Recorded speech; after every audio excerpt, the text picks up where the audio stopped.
and welcome to Living One. My name is Olivia Crossman. I am your host. Living One is a monthly webinar series in which presenters from around the world share their vision for a future where all Earth beings live as one community in peace, dignity, and freedom. We ask the question, we know what's wrong, but what does right look like? This last fall marked the beginning of Living One's 4th year, but today these conversations are more important than ever. For they are more than conversations. They are opportunities to build community, salve for the isolating wounds of our time. Today, we have the 3rd session of our summer series, Veganism at the Crossroads of Human Identity and Cultural Change. This series will explore the deep reappraisal of human identity and culture, for which veganism asks. Over the next 4 weeks, our speakers will reflect on the issues and questions at this critical cusp in the evolution of human consciousness as our species moves to what we refer to as nature consciousness. We are delighted to have you join us as we explore this important topic together. Before we begin, I'd like to take a moment to acknowledge that we are all currently on various different Indigenous lands. I am currently on the ancestral homelands of the Council of the Three Fires, which includes the Ojibwa, Ottawa, and Potawatomi. This land exists also as a place of trade with other Indigenous communities, including the Ho-Chunk, Miami, Menominee, Sauk, and Meskwaki. The Krulo Center for Nonviolence, located in Southern Oregon, is also the homelands of the grizzly bear, dakelma, dakubetete, coyote, coho salmon, golden eagle, and gray wolf. To recognize the land is to recognize the lasting effects of colonization, genocide, and oppression that still impact Indigenous communities today. But it is also an expression of gratitude and appreciation for the land and for all those whose homelands we live and work on. In the 3rd of this 5-part series, we welcome Lauren Ornelas. Lauren is a longtime animal rights activist since 1987 and is the founder and senior programs director of Food Empowerment Project, a vegan food justice nonprofit that promotes veganism, champions for the rights of farm workers, highlights the lack of access to healthy foods in Black and Brown communities, and raises awareness about the worst forms of slavery, including child labor in the chocolate industry. Before we begin, let me share a few logistical notes. Lauren will be speaking for about 45 minutes, after which we will have 15 minutes for question and answer. In order to proceed in a timely manner, we ask that you please send your questions along in the chat during Lauren's presentation, and we will read them out after she is finished. For anyone who isn't familiar with the Zoom chat function, if you move your cursor towards the bottom of your screen, you will see a number of icons appear, one of which is the chat function towards the center left of your screen. If you click on that, the chat will appear where you can type any questions or comments as we go. We do have 2 members of our Krulos community joining us today, Jenny and Deeksha, who will be monitoring the chat throughout our time together. Also, please note that this Zoom session will be recorded, so if you would feel more comfortable leaving your camera off or changing your Zoom name, please feel free to do so. Finally, we ask that unless you're currently speaking, you do keep your microphone muted to avoid any unintended interruptions. So without further ado, we welcome Lauren Ornelas.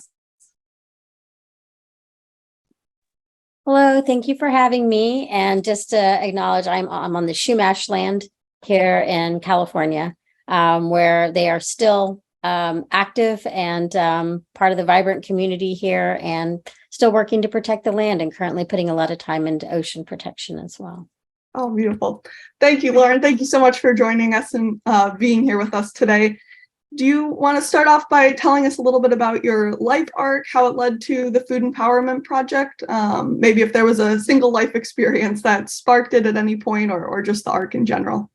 Sure. I grew up in Texas and would see a lot of cows in the fields growing up. And my parents got divorced when I was really little.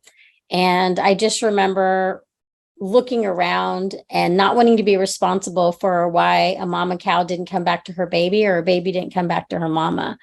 And that's kind of where vegetarianism started for me.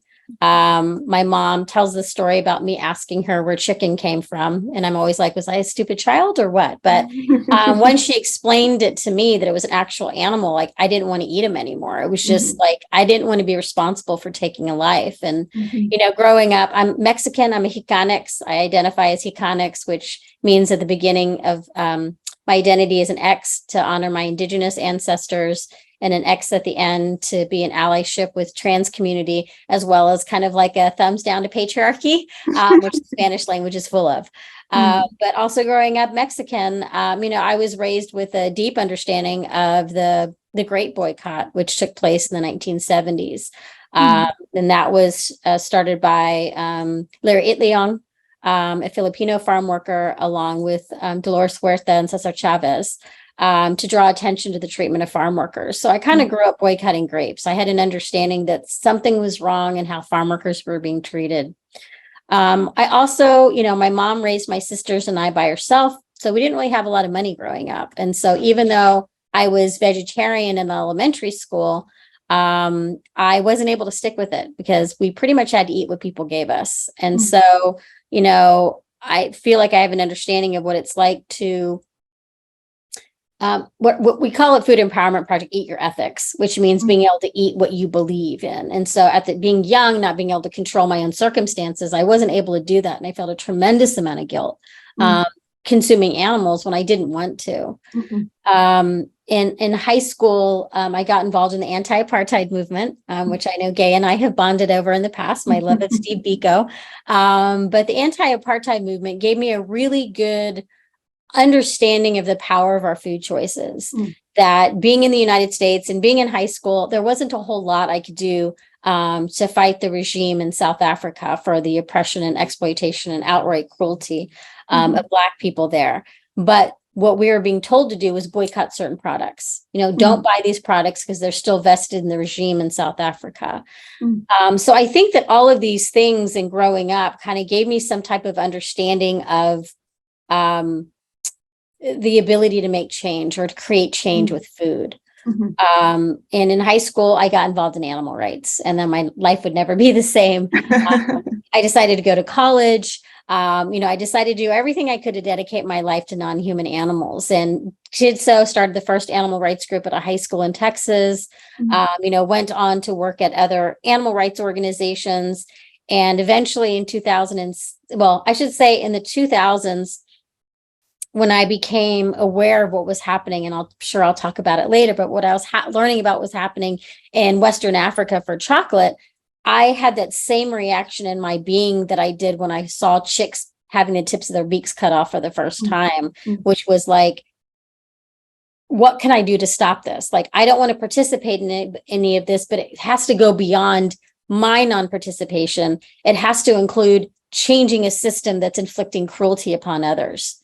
And so at that point in time, I was already a little bit vocal about farm workers. They were considering a strawberry boycott. So when I would talk about animal rights, because I ran an organization where I did investigations of factory farms and slaughterhouses and corporate campaigns on behalf of non-human animals, I started to talk about farm worker justice. I started talking about what was happening in Western Africa for chocolate. And I got a lot of pushback in the animal rights movement, saying that I was harming the animals by talking about these other forms of injustice. And so in 2006, I spoke at the World Social Forum in Caracas, Venezuela, where I was around, first of all, other activists who looked like me. The animal rights movement tends to be very white.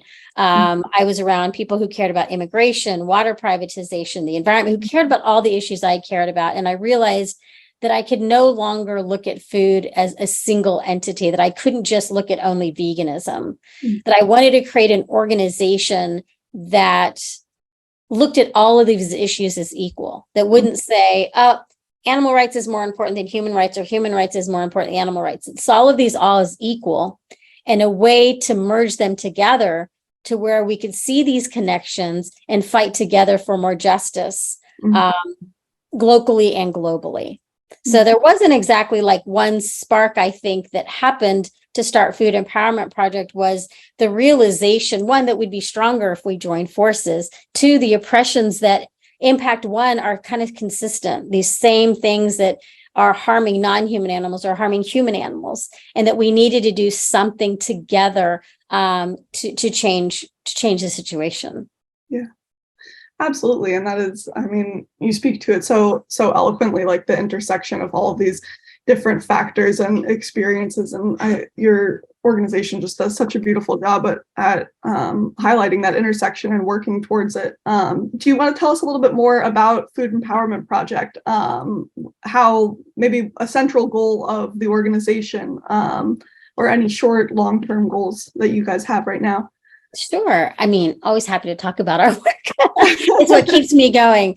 I think that one of the main goals is two goals, I would say. One is to kind of talk to vegans in a sense about how being vegan is important, and absolutely is, if you care about animals, is the best thing you can do to help animals, to not consume them, to not participate in their exploitation, whether it be in the cosmetics industry or any other type of form of animal exploitation. If you care about animals, absolutely, those are the best things you can do to help them.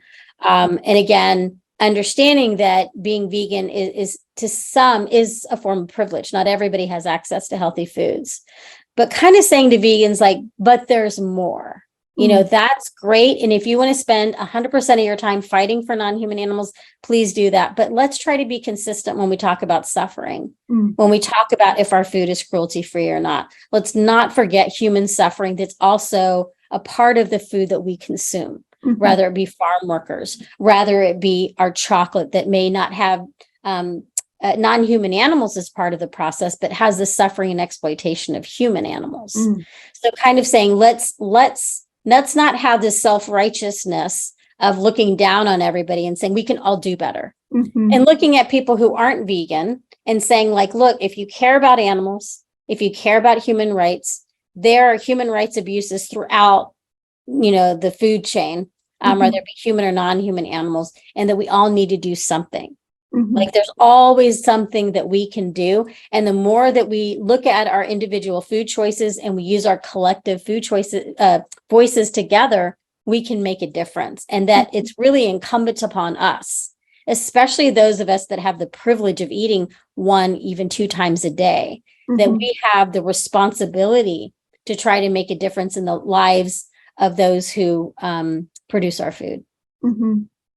And have you found people to be receptive to that, or more reluctant? Because I know often if you're speaking in human circles about eating vegan, that can often come with some resistance. And I imagine the reverse would also be true in speaking in circles with animal rights activists and other vegans about incorporating the human rights as well into that movement. What's your experience of that been like?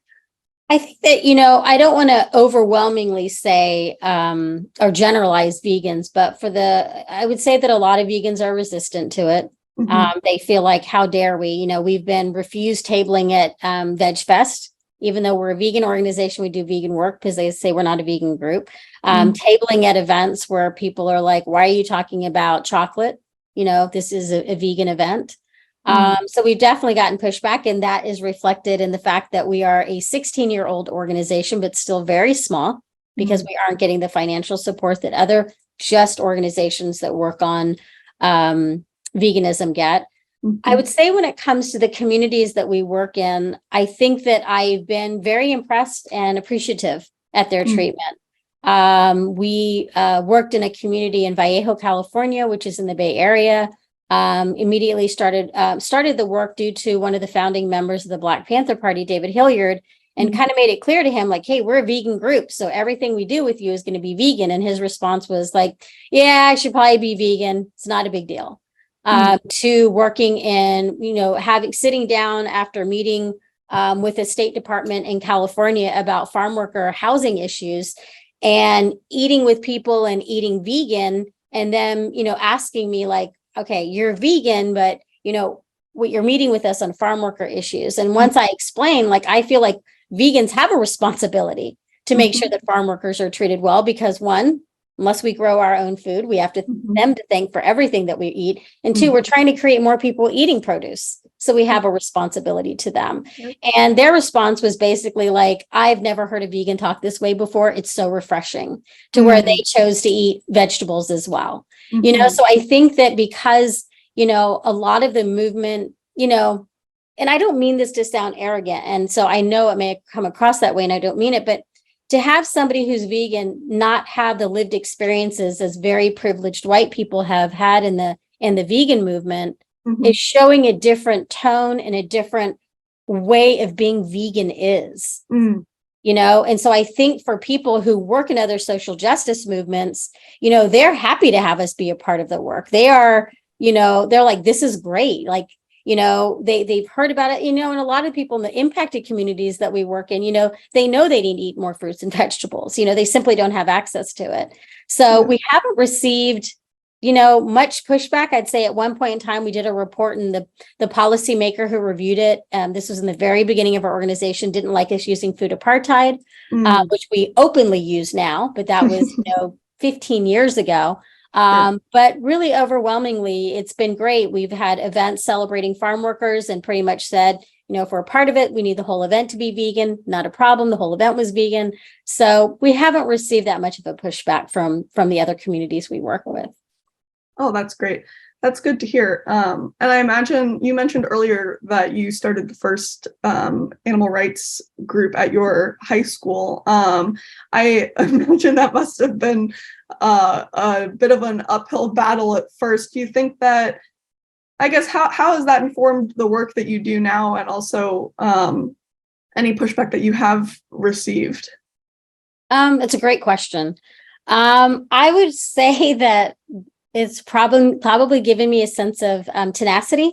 My high school did not want to start the group, so I would go constantly and complain. And the guy who was the head of the animal rights group, came to my school, vegan guy, but wearing cowboy boots and a cowboy hat, just trying to blend in. When I was in college, they couldn't feed me vegan, and so every day I would go and tell them, like, I had frozen tofu with rice today, or I ate lettuce again today. Now I'm anemic. So kind of the tenacity of just keep on going and going and going, and that is proved to help me with corporate campaigns that I've run, that you don't give up until you win. Same with Food Empowerment Project. I mean, again, we had been around since 2007, and we didn't hire our first full-time employee till 2016, but it didn't mean I was going to hire people at low salaries. It just meant we were going to have to wait till we had enough money to be able to pay people decent wages. So I think that kind of, it's also made me, I think, for the younger activists that I work with, I kind of know how to respond to a lot of these things that people say pretty quick, because I've been doing it so long as well. And growing up in Texas, and being vegetarian in the 70s and then vegan in the early 80s in Texas was, was a challenge. I'll bet just finding the food you can eat. And that is, I mean, the work you guys are doing now is so inspiring, of just empowering people to be able to eat the way that they feel they need to eat for ethical and other reasons. Does your work at F.E.P include wildlife, would you say, as well as farmed animals, or is it more of the farmed animal sector? No, I mean, I think it's all connected, right? And I know I get annoying because I'm like, everything's connected, but it really is, right? You can't talk about sheep and goats and the raising of them without and I know I still call them animal damage control. I know they go by a friendlier name now, but they're killing wildlife, right? They're killing wildlife for human consumption. And these ranchers will be like, oh my God, this coyote ate my poor lamb. And you're like, yeah, and you were raising that lamb to be slaughtered. So like, who has more right to that land? Right. And I think with everything, right, we look at, and again, we're a vegan organization, not just in terms of consumption, but in terms of everything. So that includes, not capturing animals from the wild and putting them in zoos or for entertainment. I mean, it's all connected, and it's all about respecting the individual lives and rights of these animals. So it absolutely includes, even though, when I started Food Empowerment Project, I was like, the diamonds, the bricklayers, this, that. And I had to figure out a way to focus it, because otherwise I'd be all over the place. And so I have the word food in there to help me remind me that I got to keep as focused as possible, but it doesn't mean we don't post thing about other animals. Sharks are my favorite animals. And so you better believe we post about what's happening to sharks, and we post, other animals as well in our social media and actions that people can take. but we do try to focus on, the quote unquote, what's happening for people who consume animals. But again, ADC and what's happening with sheep and goats and the wildlife in that area is impossible. And of course, we have our friendly bunnies who, are the scope of everything. Those who are raised for, my bunny is a white bunny, New Zealand white, I guess is what he's called. We found him on the street. He was probably bought as an Easter present, dumped on the street in downtown San Jose. I mean, just rabbits in themselves, are used for experiments. They're used for their fur. They're used for their flesh. They're used in training lessons for animals. So, a rabbit kind of runs the gambit, so to speak, of exploitation, wild or domesticated. Certainly. Yeah. Beautiful. Could you tell us a little bit about, and you've spoken to this a little bit already, but how individuals and communities that you've worked with have responded to the transition to veganism, how this may have affected community relations and traditions, because of course gathering and preparing food has been core to individual and cultural identity, and many cultural foods, of course, in Black and Brown and Indigenous communities traditionally are animal based. So I wonder how this transition has been, how your experience of working with different communities during this transition has been. Sure. I think it's important first to recognize that not all of these cultures were as animal-based as they are now. Colonization is what did some of that, at least for my ancestors. My ancestors are from the Americas. And we certainly weren't vegan, but we didn't consume animals to the extent that people see my culture do now. So Columbus brought the cows over on the second voyage. So we weren't really consuming cows because we didn't have them, right? We weren't consuming milk because there wasn't really that ability for us to do so. So like something like dairy is a legacy of colonization that exists today. That's why Food Empowerment Project, we kind of take a challenge with the term lactose intolerant, because lactose intolerant puts the blame on Black, Brown, and Indigenous people as if there's something wrong with us for not being able to digest, one, the milk of another species, and two, a product that is based on colonization. So there's nothing wrong with us for not being able to digest that. So we actually use the term lactose normal. It's actually normal for us to not be consuming this product of colonization, right? So I think it's really important to recognize that not all cultures were that heavily meat-based or that heavily dairy-based. Colonization brought some of that to us. But having said that, in terms of the communities that we work in, again, the impacted communities that we work in, meaning those communities that don't have access to fresh fruits and fresh vegetables, we're not going in there and pushing veganism on there, because that wouldn't be right and it wouldn't be fair. But what we're doing is saying this is an injustice that you do not have access to fresh fruits and fresh vegetables. We got to figure out how to turn this around. Let's work together. Let us hear your voices. We do surveying of the community on fresh fruits and vegetables, meat and dairy alternatives. Again, because of most of us being lactose normal, we want to make sure plant-based milks are available. And so after we make an assessment of the community and their access of these, we then do focus groups. And in the focus groups, we find out what the solutions and barriers that the people experience, as well as giving them $50 for their time for an hour, knowing that what their information they're providing us is valuable and should be compensated. We also feed everybody vegan food, right? We've also had done in Vallejo as well, Vallejo Healthy Food Fest every year. And in that one, the whole event was vegan.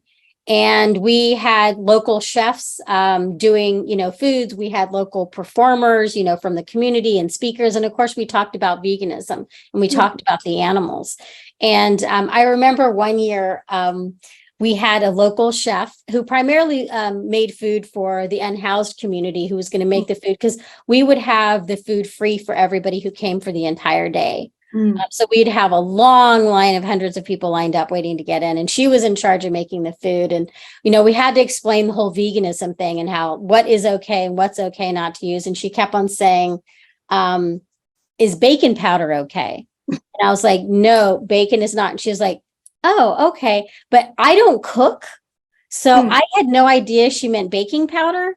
Like I was hearing bacon, and so I confused her in the whole process because I didn't cook and I wasn't even bacon powder. All right, like I had no concept of that.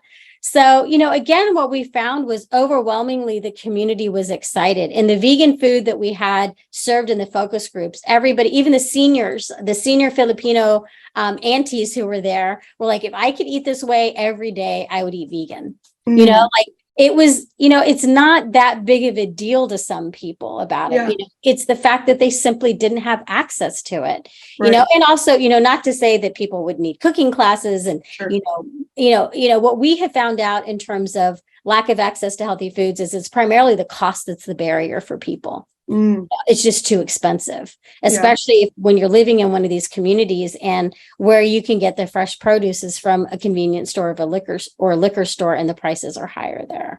So, we hadn't found any, we found the community to be very open. Actually, Vallejo has had a couple of vegan restaurants open since we did our work there. So, they still, that's because, the community is dealing with some gentrification, for lack of, just to be honest about that.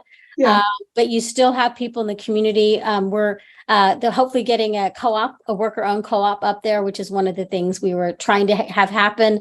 When we talked about the co-op, the worker-owned co-op, the community was like, Lauren, is the co-op going to have to be vegan? And I was like, the co-op is yours. You do whatever you want. But if you start having vegan options, I'm going to be right back here talking to you about veganism and why you not eat animals, So it was, there's no hostility there. It was just a common understanding of we want to do what's best and fight an injustice that was taking place in their community. Beautiful. And in these focus groups, I know you spoke to the that you overwhelmingly heard that if the healthy food were more accessible price-wise, that would of course be the avenue that people wanted to go. Was there anything else that stood out to you that you heard in these focus groups? That sounds like a very very interesting, enlightening experience to talk to the individuals and communities. Yeah, I would say in San Jose, we did three focus groups when we did our work in San Jose, and that was actually in Santa Clara County. And one of the things we found out is some of the parents there and the downtown. So in downtown San Jose at the time, we had like 5 vegan restaurants. So when we did this surveying in that community, a lot of the parents were saying their kids were vegan, and they were worried about them being able to eat, because they didn't have it. We also found that they really preferred plant-based milks, not necessarily because of, like, oh, it tastes great, this is what they want, or because they were being vegan. One, they understood, lactose normal. They understood that their bodies weren't doing well with it. But they also realized that plant-based milks have a longer shelf life. So if you don't have the ability to go to the grocery store all the time, you're going to want to buy something that's going to last longer and isn't perishable. So, and we also, another beautiful thing we found out was that a lot of them, so in San Jose, the predominant community members there were Latinx, and Vallejo was Black, Filipinx, and Latinx. So in San Jose, one of the things we found out was something that they were doing was called treque, if I'm saying it right. But basically, it was a system where if one person went to the grocery store, that person would kind of shop for a few people. It wasn't like when the person got back, they'd be like, okay, you owe me this, you owe me this, owe me this. They kind of had this trust and understanding between them that it kind of all comes back around. When you go shopping, you're going to be buying for everybody. So this very sense of community and how they relied on each other because the systems in place weren't providing for them. We also found that, and this is something you hear all the time, that the immigrants were eating healthier in their home countries than they were when they got here. And that's because they were used to growing their own fruits or vegetables and didn't want to cook with tomato sauce all the time, So again, it was such a learning experience.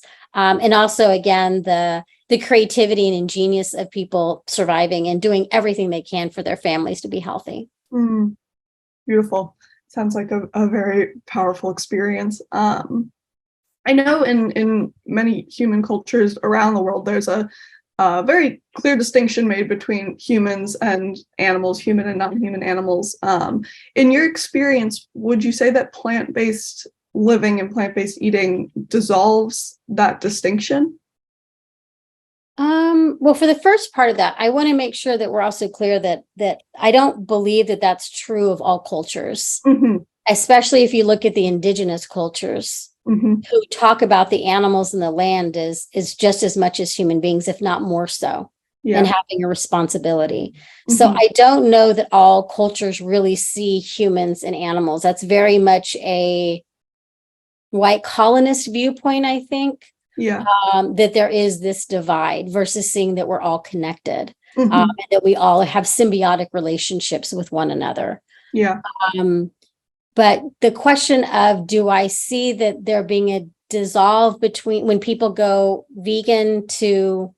That when, because as you said, of course, in the communities around the world that don't see that distinction and see everything as interconnected and humans as a part of our community and vice versa, that the way that they eat and consume animal products is very different, of course, than the way that we do in America and in non-vegan communities. And so I wonder if, as you watch communities here move from eating animals to not eating animals, if you watch that distinction that we've imposed also dissolve.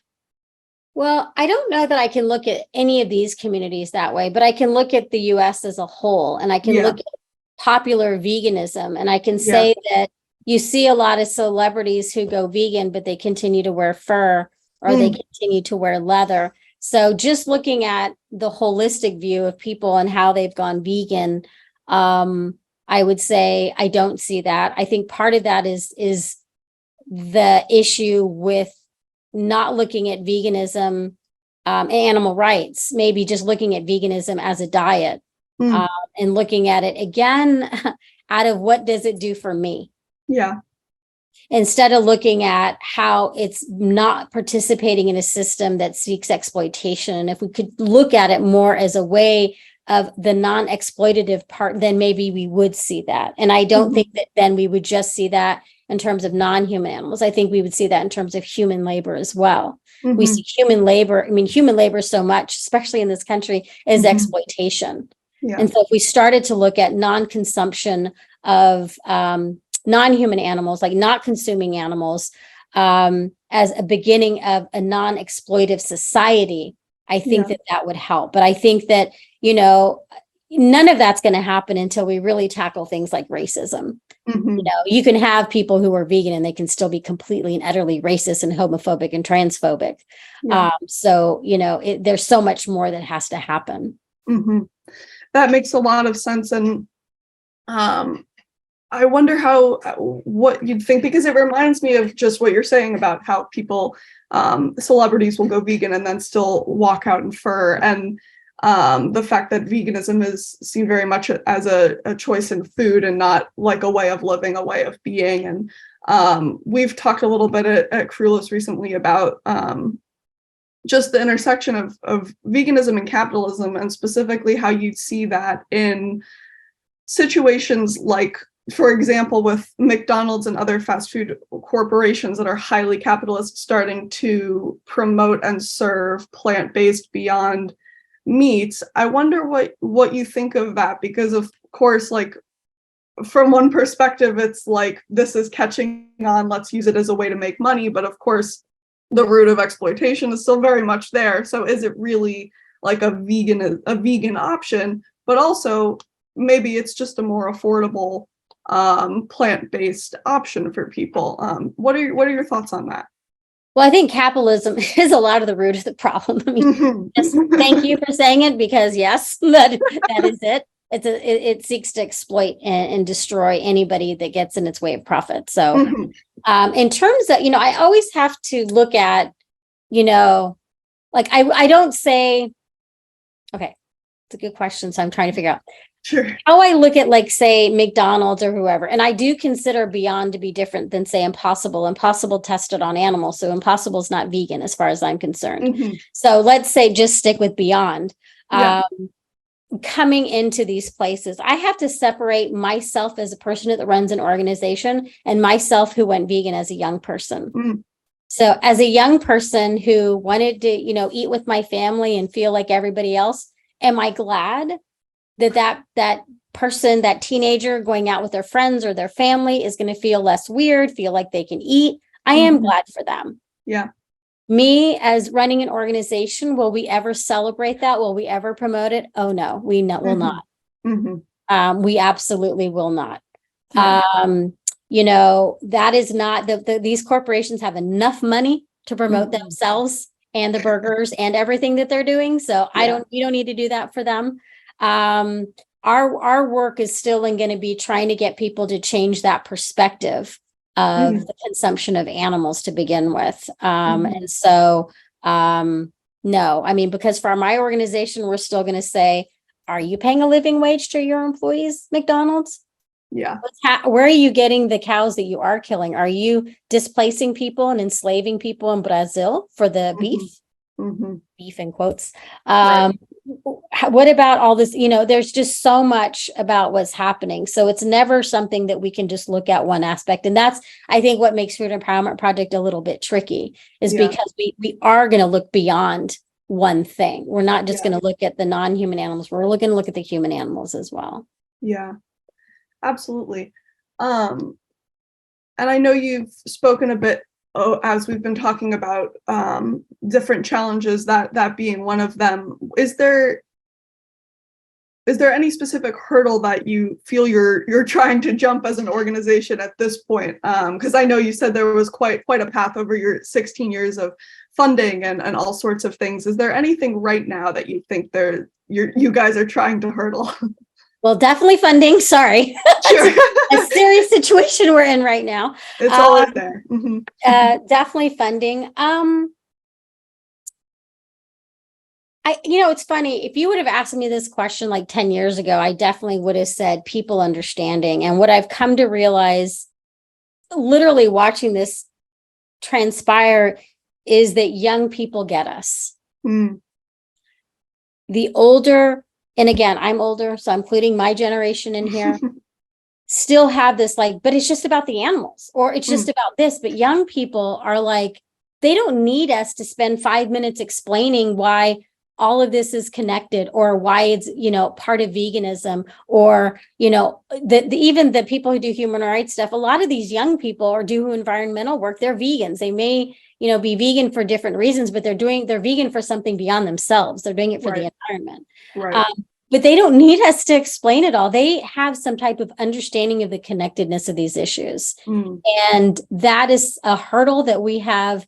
Of course, they have no money because they're young. So that goes back to that. But in terms of having young people approach us, that hurdle has kind of been lifted because they don't need us. They're just like, oh my God, you're talking about all these things I care about. Right. They're so excited to see, because I'm vegan, but it's been hard for me to connect with a vegan group because they just talk about that. But, I care about this other stuff. And so it's just been beautiful. And that hurdle in and of itself has been beautiful to see dissolve over time, over the past 16 years, to feel like, okay, maybe we were ahead of our time, and now this generation gets us. So that's been really wonderful to see.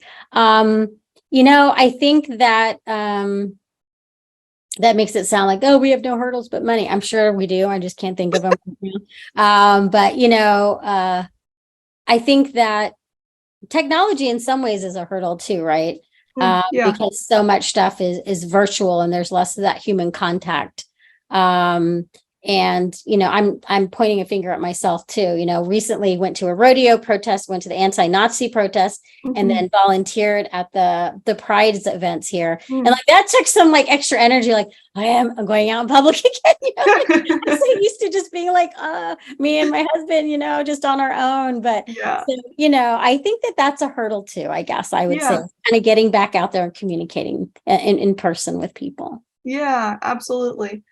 And you spoke to the challenge in communicating your organization's mission to older people, and also a minute ago to the challenge of having people understand veganism as more than just the food that you eat, but a way of being in the world. Has there been anything that you've found particularly useful in conveying this message? Is it just like education, the way that you maybe word it? Like how have you found you're able to communicate that to people? I think breaking this down to its essence, right? Not using big words, just basically about like compassion, empathy, and justice. Yep. Like about veganism, really, you care about animals. You Yeah. care about animals, then do your part to not contribute to their suffering. If you believe, breaking everything down, even in terms of chocolate, do you approve of enslaving people? Well, then think about where the chocolate you're eating is coming from. Right. Right now we have a campaign against Amy's Kitchen, which is a vegan vegetarian company. But you know what? They treat their employees horribly.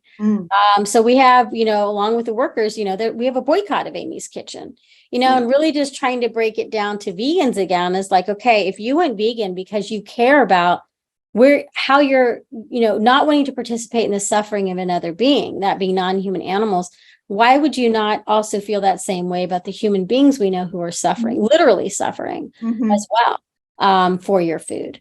So trying to break it down into ways that people can just understand that we're not, there's nothing political about compassion. And if there is, that's something that somebody else created. Yeah.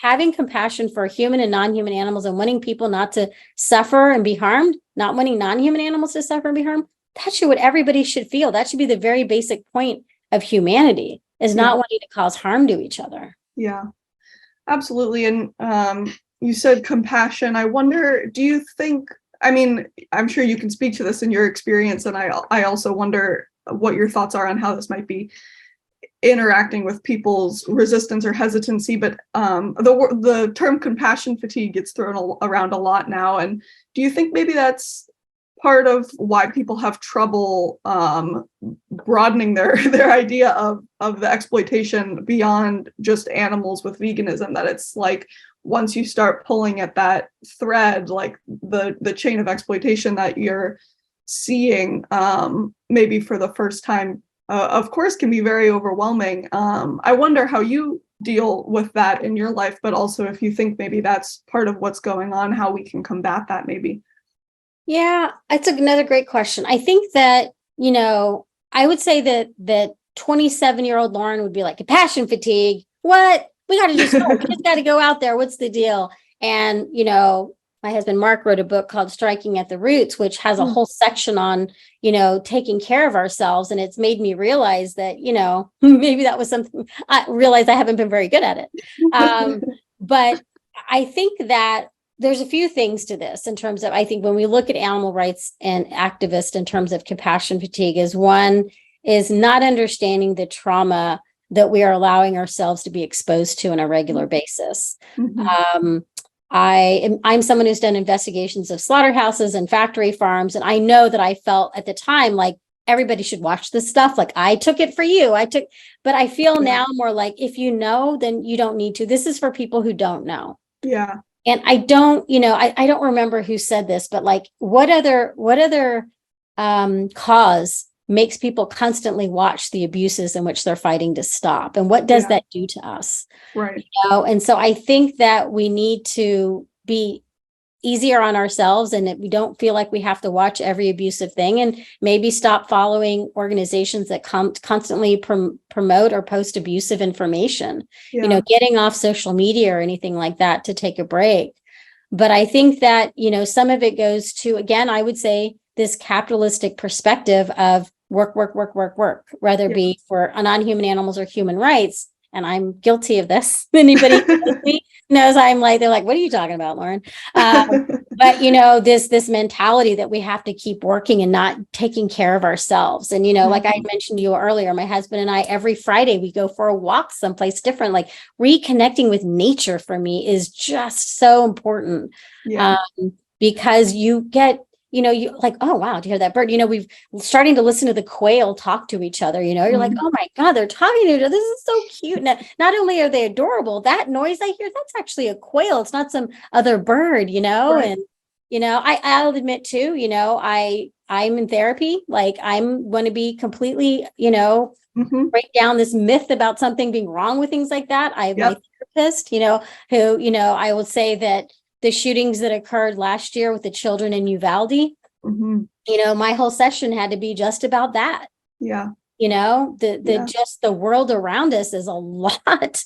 It's a lot, and so I think that, taking care of ourselves and figuring out those things, trying to watch just like fluff, reading fluff, as Gay knows, I loved to immerse myself in, apartheid in South Africa and learning, how all these different things happen, to where I'm dreaming like about apartheid in South Africa. And my doctor was like, you need to read fiction at night. Just like, okay, I will read fluff at night. So these things that I do to just try to keep my brain okay. And admittedly, it's hard. The world is hard, and the priorities in this world seem wrong a lot of the time.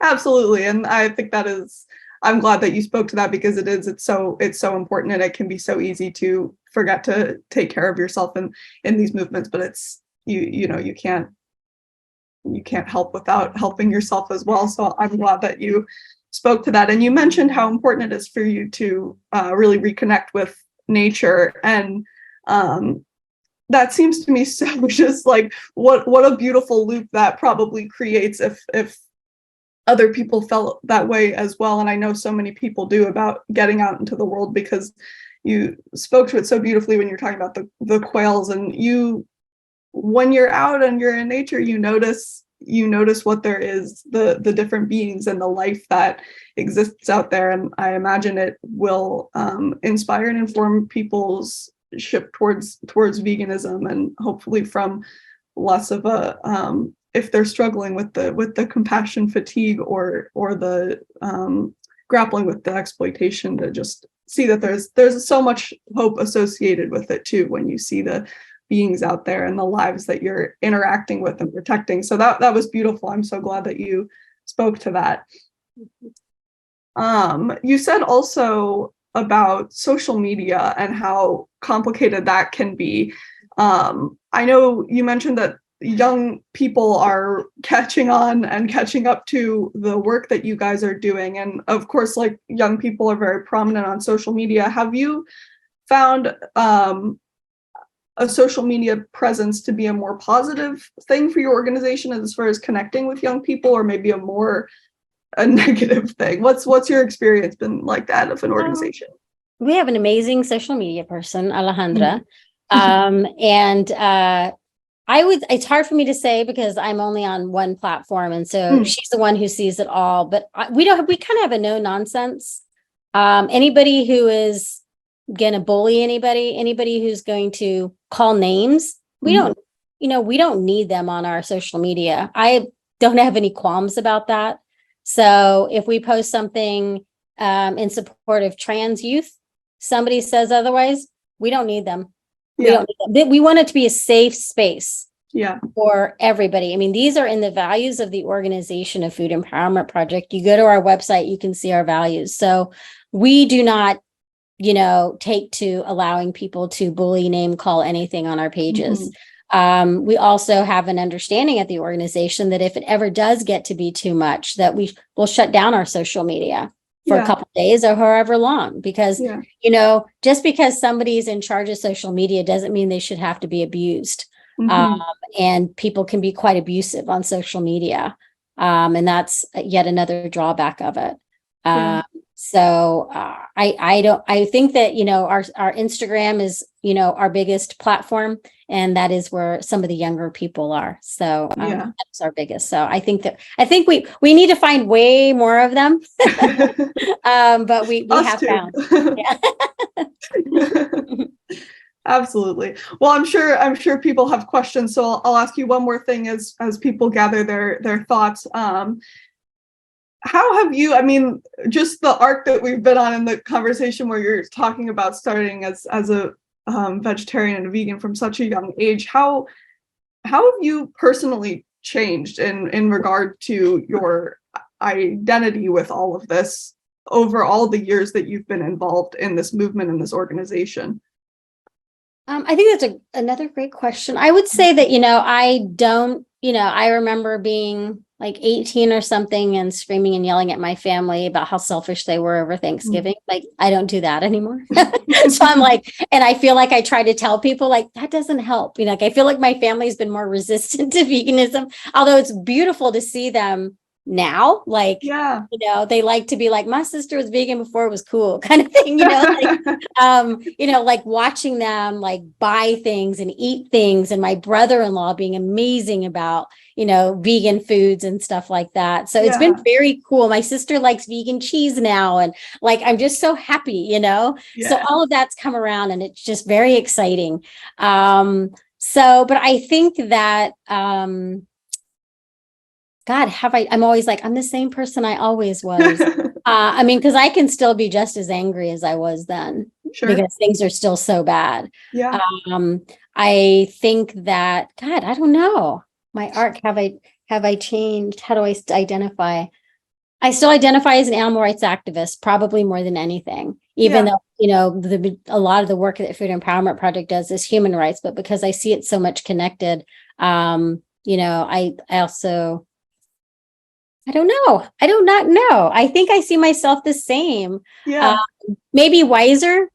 I wish I had thicker skin still. I still am very much impacted by people and things that people say about me or to me or whatever. I'm still impacted, but I think that I'm at a better place in terms of being strategic and how I see to help create change, I guess. That I've seen what worked and what didn't work. And how I want to spend my time and things like that. And more than anything, being at this age, I'm 53. So, being at this age, just wanting to support young activists, especially young activists of color, absolutely, and protect them. Yes, absolutely. Well, that's beautiful. Thank you so much. Thank you. Helpful questions. Oh, of course. Would anybody else like to ask anything, make any comments or anything? Yes. Okay. Alejandra is wondering, how can we support F.E.P in the Amy's Kitchen campaign? If you go to our website, foodispower.org, there's a section, you're going to see our school supply drive for the children of farm workers right now, if you want to help support children farm workers. But you can see a link to the Amy's campaign, and on there are 10 things you can do. One of them is signing a petition, because Amy's is owned by a private company. It's not a shareholder company. They could decide right now to impact and improve the lives of hundreds of people, and they're choosing not to do it. So they need to hear from people. Obviously, boycotting Amy's. Encourage, if you're a member of any co-op, have any vegan grocery store, ask them to stop selling Amy's. We have tools on the website to help you. We also have stickers that if you want to order, that we can send free to you as well, that include a QR code on all of the information on what you can do against Amy's. Lovely. That's great. Thank you, Alejandra, for your question. Would anybody else like to ask anything or make any comments before we wrap up? I will, of course. Lauren, again, just as kind of a retrospective, and it has to do with your identity and who you are and feel you are. Talk about Steve Biko, and how, as you've gotten older, when you look back, what have you learned and what do you see in terms of him and the movement there and yourself? Thank you. It's a great question. And actually, I guess to go back on my identity in that way as well. I mean, I grew up in Texas, and my mom had moved us to another area that she felt the education system was going to be better, and it was very white. And, I experienced a lot of racism, And there's a whole lot more to that, but I'll leave it at that. I grew up for a while being embarrassed about being Mexican. And it wasn't until I absorbed myself in the civil rights movement. Like I, read, Malcolm X, Martin Luther King, Ralph Abernathy, Medgar Evers, I just devoured the civil rights movement. And then when I was in college, I learned about read this book called 500 Years of Chicano History, which was all about my people's struggle, which was all about what we did. And, in retrospect, you realize now I grew up in Texas, and the last thing they wanted us to know about was the power of the Mexicans, right? Like they were more than happy to let us know about the civil rights movement, but they sure did not want us to know about the Chicano rights movement. And so then I became like super proud, like proud, and I still am just as proud of being Mexican. But growing up in the US, you're kind of made to feel like, well, kind of like bad about being proud of being Black or being Mexican or, indigenous or whatever it is. And Steve Biko, as Gay and I have bonded over, when I learned more about Steve Biko, and Steve Biko was murdered by the apartheid regime, and he was way after Mandela, and his whole thing was about Black is beautiful and about Black pride, and he just kind of broke it down in a very easy way, which was if everybody is around you is telling you that there's something wrong with being Black, then we need to tell everybody there's something beautiful about being Black. And that was just like, oh my God, because even people were like, okay, yeah, you're Mexican enough. Like, and it just, really instilled in me the need to kind of be louder about it in a way, especially around young people. So that they with Food Empowerment Project's first office, they would do tours of kids because we were in a hub of startups and nonprofits. And so when the kids would come in and I'd see all these like Latinx girls, I'd be like, and I'm a proud Mexican. And it would just like, you would just see them be like, oh, you're Mexican. Oh, just like this. And so like, I feel such a responsibility now in every talk that I give, as you saw, to identify myself as a Mexican, as a Hispanics again, because another part of this is learning how Mexicans, our indigenous ancestral part of us has also been erased, right? Because they try so hard to erase the indigenous people in this country that they wanted to erase the indigenous part of Mexicans. And so, or those of us who are of indigenous lines and Mexicans. And so I tend to be a little bit more vocal about, especially in talks and things like that I give, especially in schools and stuff like that, because I want them to know that it's not something to be ashamed of, especially at a point in time when we had a president who said derogatory things about Mexicans, who pardoned Sheriff Joe Arpaio in Arizona, that I needed to make sure that we heard something against the rhetoric about Mexicans in this country. And we know we're always called lazy and all the other racist terms for us. And so really making sure that they hear something about being proud of being Mexican from somebody other than their families. Well, Steve Biko said that Black is beautiful is just coming into yourself. So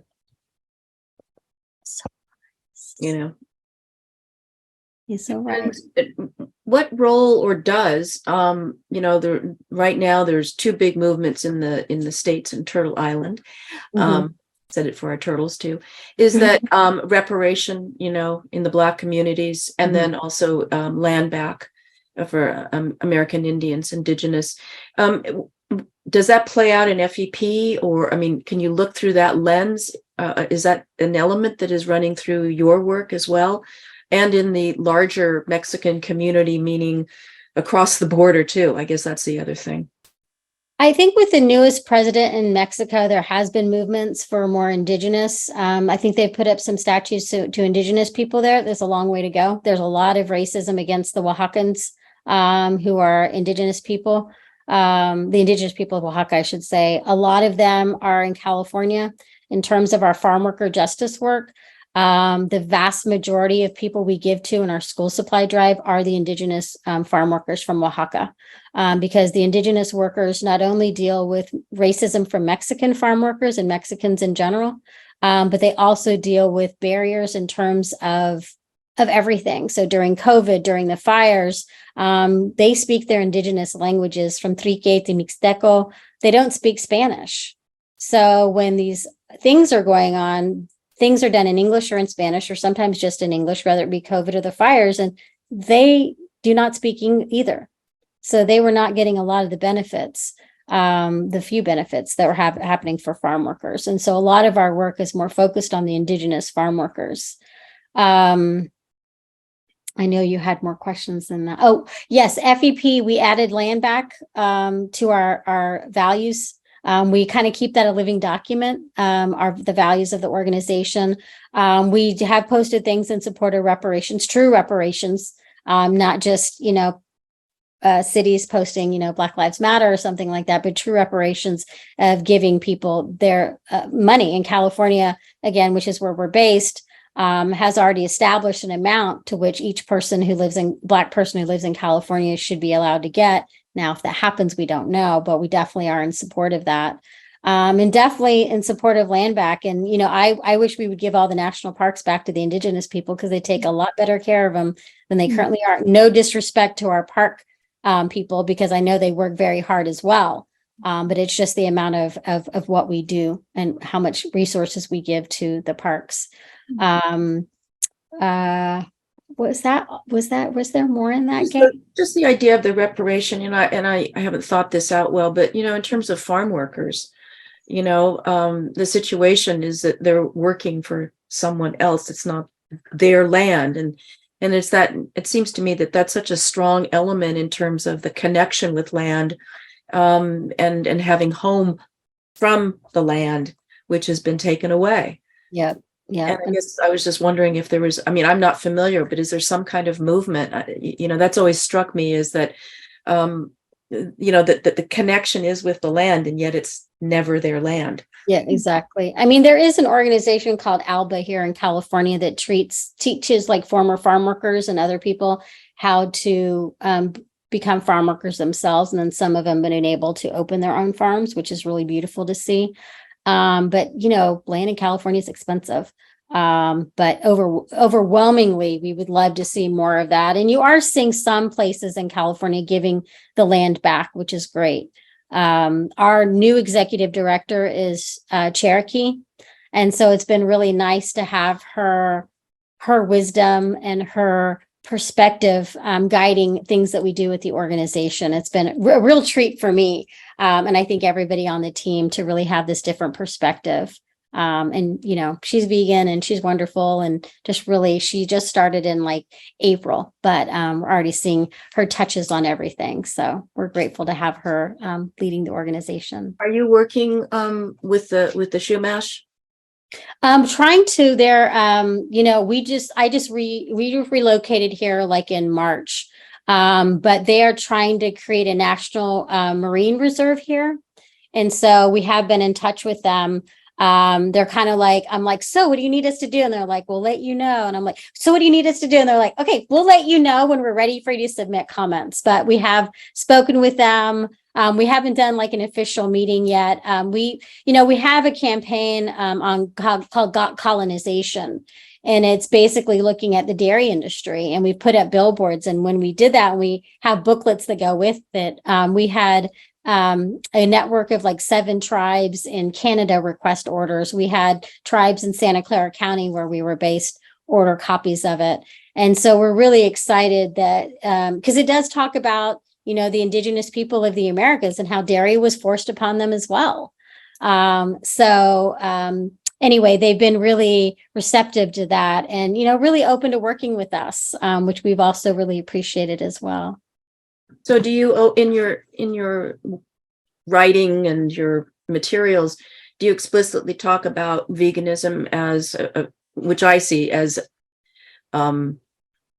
leveraging of decolonization, a very, very, very powerful element? Yeah, we do. We tend to refer to it more as a legacy of colonization, because to really talk about outright about decolonizing your diet or something like that, my decolonized diet wouldn't be vegan.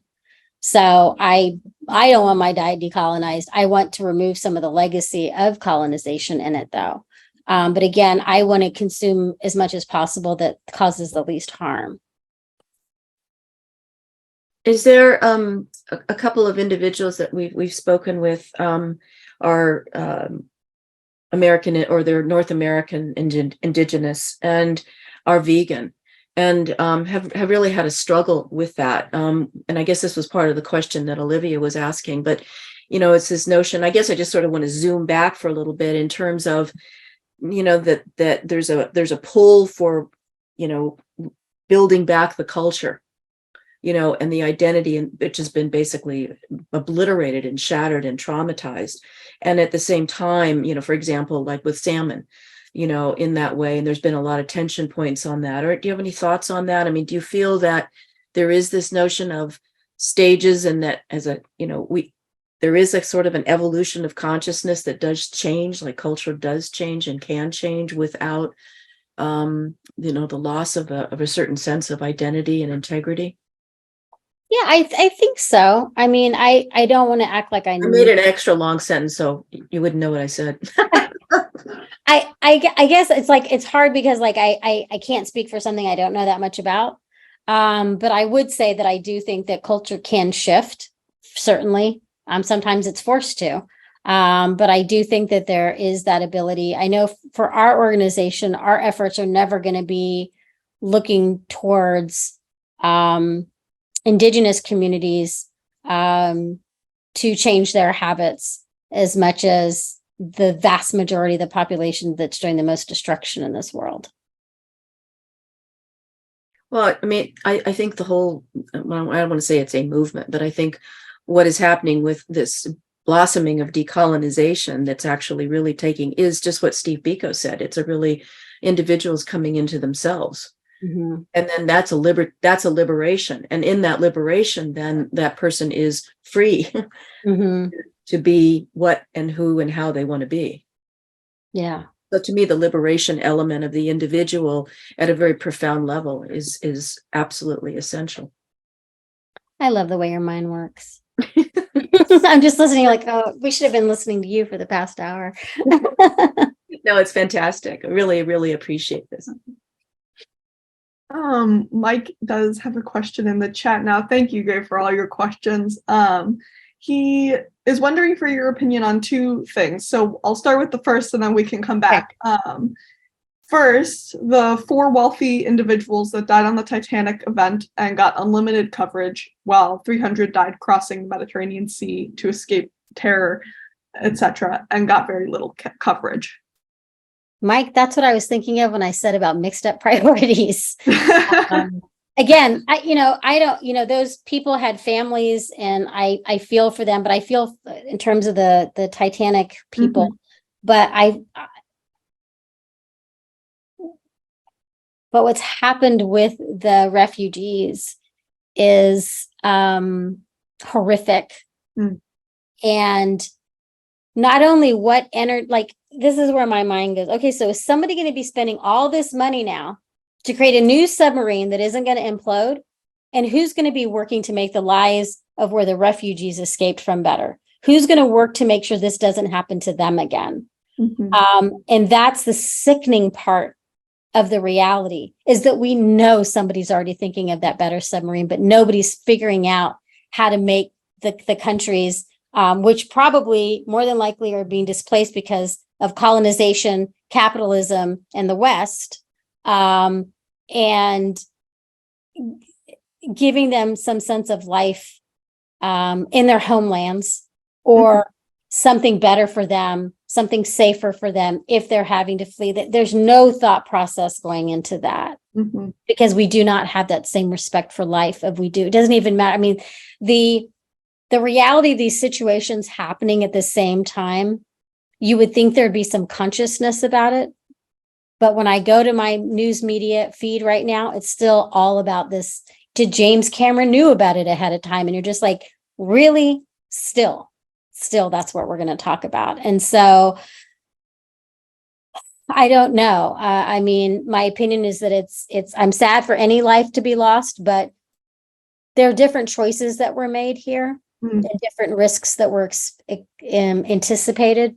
Mm-hmm. And some risks were taken because of entertainment, basically. Mm-hmm. And some risks were taken for survival. Mm-hmm. And it's not being broken down as that basic type of thing. I mean, it's just not. And that's reprehensible in how we look at this situation in this world. It's just. Mm-hmm. So, Mike, I don't hope that answers your question Yeah. or my opinion on that. Yes. And his the second topic he was wondering for your opinion on was the Supreme Court blocking the Navajo Nation's treaty right to Colorado River water while the impacts to water goes on in the business as usual. Yep. Despicable. I mean, and that goes to the Supreme Court, right? I mean, it's, it's funny because like we can say it's like the current Supreme Court, but do we know that the other Supreme Courts before would have not voted in the same way? Because one, the way we treat Indigenous people in this country and the way we treat our natural resources in this country, who's allowed to have them and who's not. Mm-hmm. And so it's, I wish it's like my mind is like anything that upsets me. I'm like, okay, what can I do? I always try to go that way. And sometimes I'm just like the Uvalde thing is like just helpless, just absolutely helpless, and I think that with the Supreme Court, it is about voting. It is about being active in that, that realm of things. But yeah, it's just heartbreaking. Absolutely heartbreaking. It is. Thank you, Mike, for your comments and questions. Would anyone else like to add anything before we wrap up today? What can we do? Go to the F.E.P website? Is that what you would recommend to people and engage in that way? Yeah. So our website is foodispower.org, and we have lots of information about the areas we work on, but we also have information on like pretty much your food choices, so we tell you what the issues are with the food, but then we give you solutions. We give you ideas, right? Or alternatives. So with chocolate, we're going to tell you what's happening there, but we're going to have a list of chocolates we do recommend. And we also, do the same thing with coffee and wine and bananas and avocados and soon with tea, because we know that people care about these issues and they just don't know, you don't have the time to sit and research everything. We'll do that. We'll do the evaluation, but we want to give you the tools to make sure, again, like what we call eat your ethics, so that you can eat in a way that truly aligns with the things that you believe in. Like I mentioned before, we do have the school supply drive for the children of farm workers going on right now, where we provide free school backpacks filled with school supplies for the children of farm workers. We do not see this as an act of charity, but we see this as a way to right an injustice that's taking place against farm workers. Well, it's a form of the reparation. Yeah, for real. Yeah. And community giving back to community is how we see it, So, but yeah, we're on Twitter. Unfortunately, we're still on half of the social medias are all horrible companies. We are still on Twitter at this point, Facebook, and then Instagram. And I think we have a little presence on TikTok, but so you can reach out to us that way as well. But yeah, we love I love keeping in touch with the Curlos Center, and always thank you for your deep, thoughtful, different type of work that you do. That's really about whenever I think, okay, of course, I always think about Gay and her earth-shattering work with elephants, and always eternally grateful for that. But also, whenever I think of the Curlos Foundation, I think of nature, and I think of wisdom and ancient wisdom kind of connecting. That's just kind of how I think about you all. And so it's an honor to be in community with you all right now. And I just really thank you for allowing me to be a part of this. Oh, thank you so much, Lauren. That means so much. And it's such an honor to have you here. It's been wonderful to chat with you today. I'll send you a copy of Carnivore Minds, because there's a whole chapter on white sharks. Oh gosh, thank you. Oh my gosh, thank you so much. You know that white sharks have bright blue eyes? I did not know that. I just learned about a new shark called the cat shark. Ooh. And I love cats and I love sharks. And I was like, this is perfection. So, oh my gosh, great whites have always been my favorite. Now I'm excited about this cat shark. So thank you. Brilliant. Thank you, Lauren. And thank you to everybody who joined us today, our audience, everybody, for your questions and your attention, sharing your time with us. It means so much. Our next speaker in this series will be a week from today on Friday, June 30th at 10 a.m. Pacific time. And we will be joined by Karen Davis. Once again, she came on a little earlier last year. She is the founder and president of the United Poultry Concerns, including the Alliance to End Chickens as Caporos, dedicated to the compassionate and respectful treatment of domesticated birds. As always, if you enjoy Living One and feel called to support Crulos, Living One, and Dollar Sanctuary residents, please consider donating at the link in our bio, crulos.org. But thank you so much, Lauren, again, for being here with us today, and Thank you to our all. lovely audience. It was Thank wonderful you. to spend time with you. Thanks, everybody. Have a good weekend. Thank you. Goodbye. See you next time. Bye, Lauren. Bye, Mark. Take care.